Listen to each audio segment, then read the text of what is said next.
Chaos Gunners Collective TV. Back at it, you already know. Like a mump, smack at it. Bye up, bye up. And in Menudo style in a direct fashion, we're going to get straight into the content of the day. But before we do, let's hit that like and subscribe button thing. Put your notification bell on all so that way you're directing the direction of the dope content that I'm kicking. And I highly appreciate all the support, man. We're going up on this channel. It's all because of you. And for that, I can say I'm very humbled and I'm very much appreciative. So damn, what's up, brothers?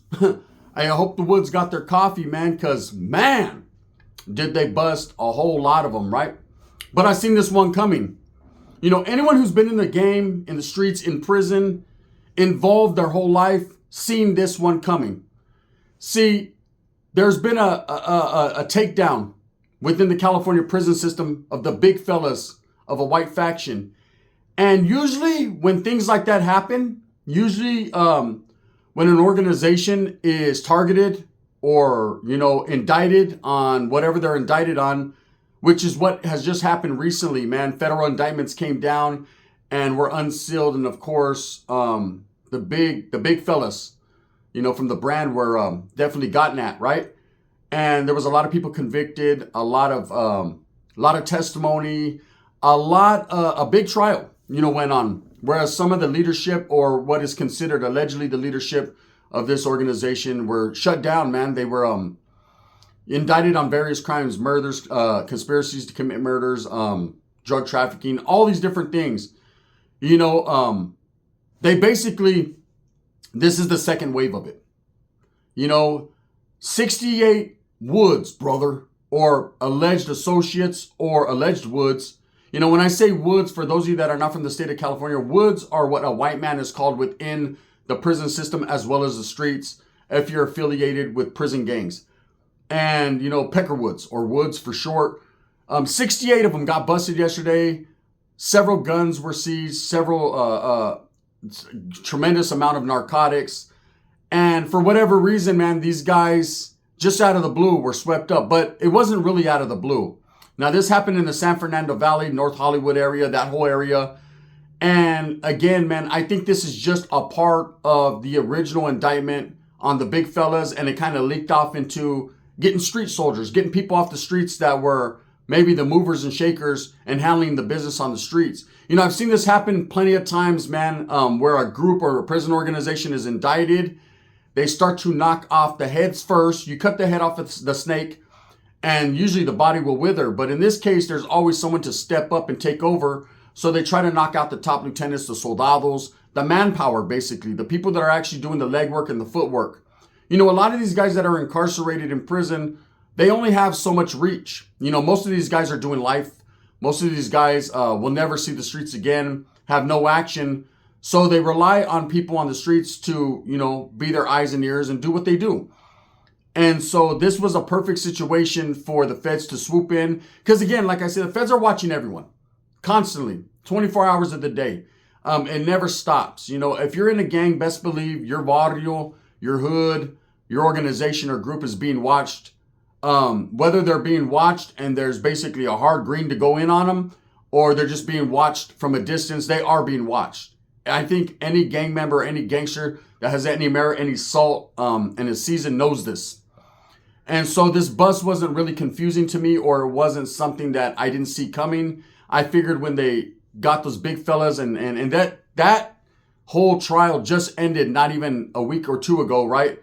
That they would immediately go after the streets, to which they did.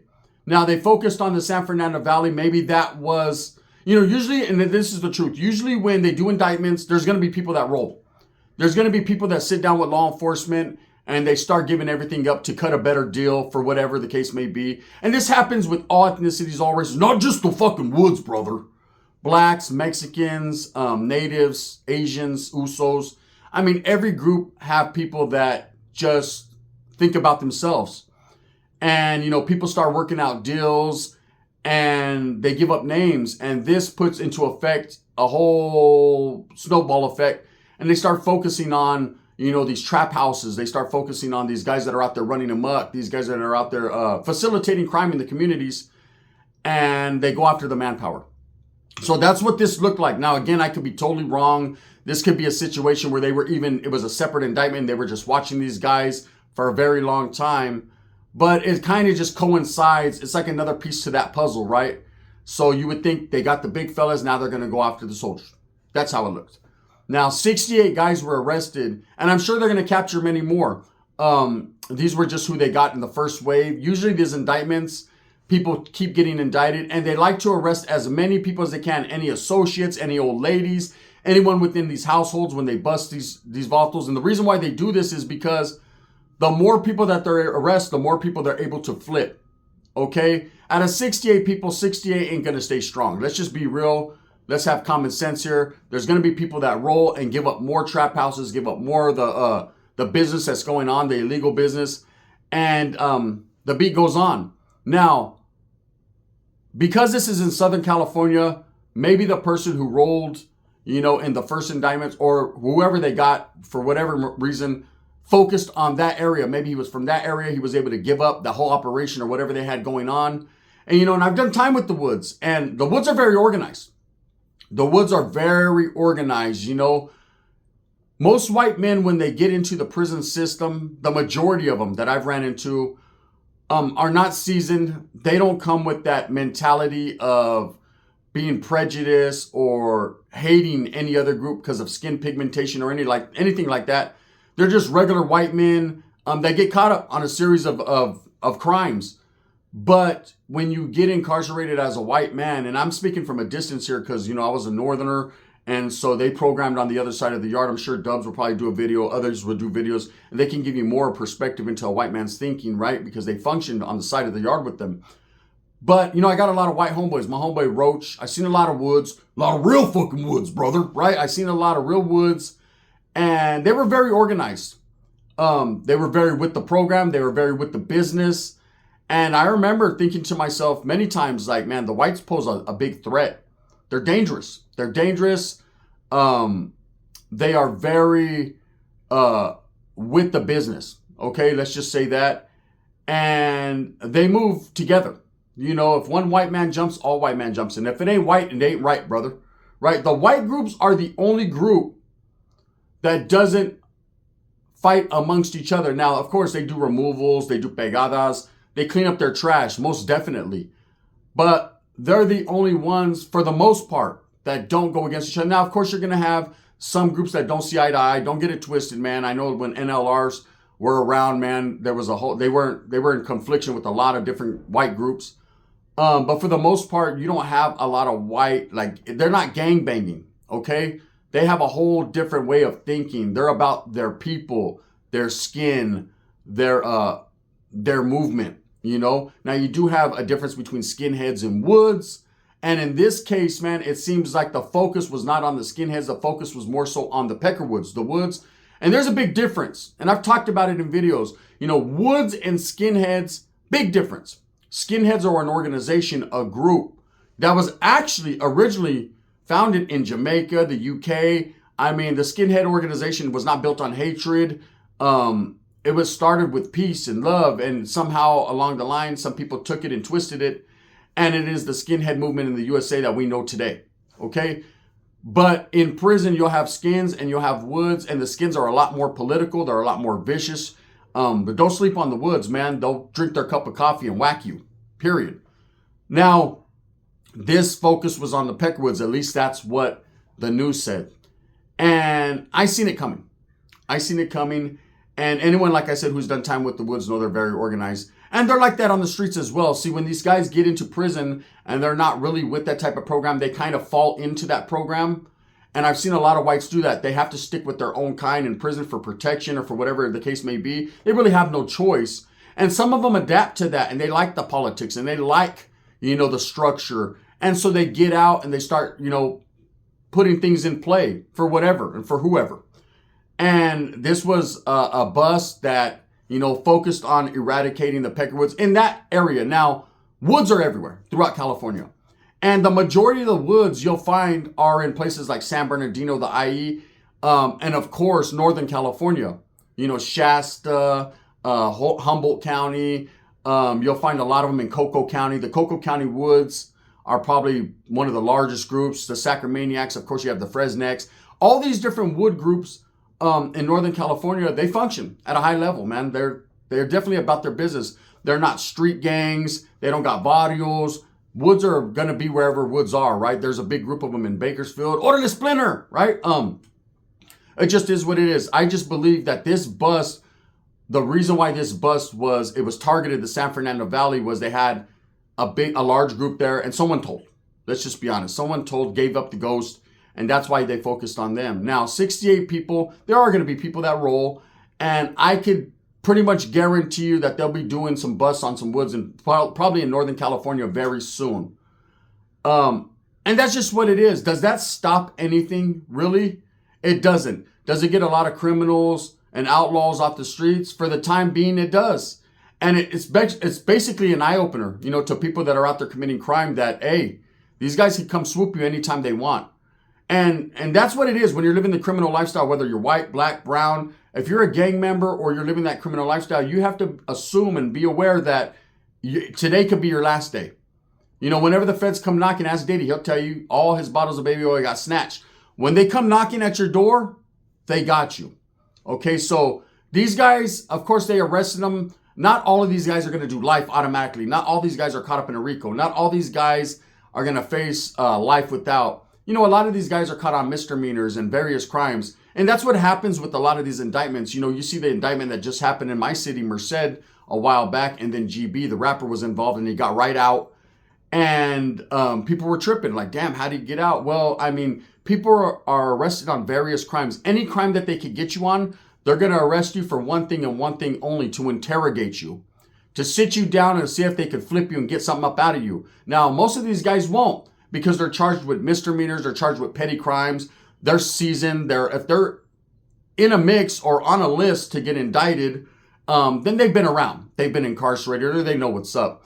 But a lot of these associates and the old ladies and people that these feds know that they can use their kids against them, or they can use past crimes against them, these are usually the ones that flip. And this is real, and anyone would tell you, usually the ones that flip are the last ones you expect to do it. Let me say that again. Let me repeat it like a rap song, right? Those who usually flip in cases like this are the ones you least expected. The big, the guys that are up top, that have status within the groups. I've seen it as far as Norteños, Southsiders, whites, blacks. It's usually the person that's the hardest, telling everyone what to do, is usually the one that fucking gives everyone up. I'm not saying this is the case in this particular indictment, but I'm saying that's usually how it goes, right? So as far as these 68 guys being busted, it's actually major. It's massive. It's a massive bust. It's been coming for a while. And I noticed the feds have like a little bit of pattern. Like I said, they're watching everyone, every group, every organization, every gang, all the time, 24 hours a day. But it goes in waves. So this time it's the whites. Next time it'd probably be the Southerners. We just had that big Florencia 13 bust. They cracked all them. We had the bust in Fresno where they cracked a lot of the dogs, a lot of the bloods out of Fresno, man. It just goes in waves, right? And I knew as soon as I seen them indict all them big guys in prisons and throughout California, and, give them all, life terms and snatch them up off the yards, send them to the feds. All they did was enrich the feds, really, at the end of the day. All they did was take, these treacherous, dangerous individuals, man, that have a lot of respect in the California system, and put them in the federal system now, and just make the federal system much, much stronger, right? And of course, man, the California system, more people will step up. And the beat goes on like a whisper song. That's the nature of the game. And I think the feds understand and know that the gangs in California will never die. They'll just multiply. But this is definitely a major thorn in the side, a major bust. When you have the tops heads of the organization snatched up, and then you have the soldados or in just that one area snatched up, it could definitely affect money. It could definitely affect things that are going on. And obviously, man, there was enough there for them to go do this major sweep and bust all these guys. Whether it was the community, so many different crimes happening in the community. And usually that's what happens.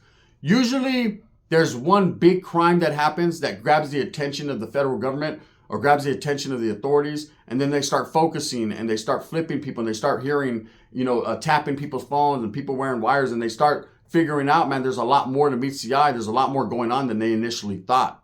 you know. But in this case, and I'm just being honest with you, from my perspective, I could be way off course right here.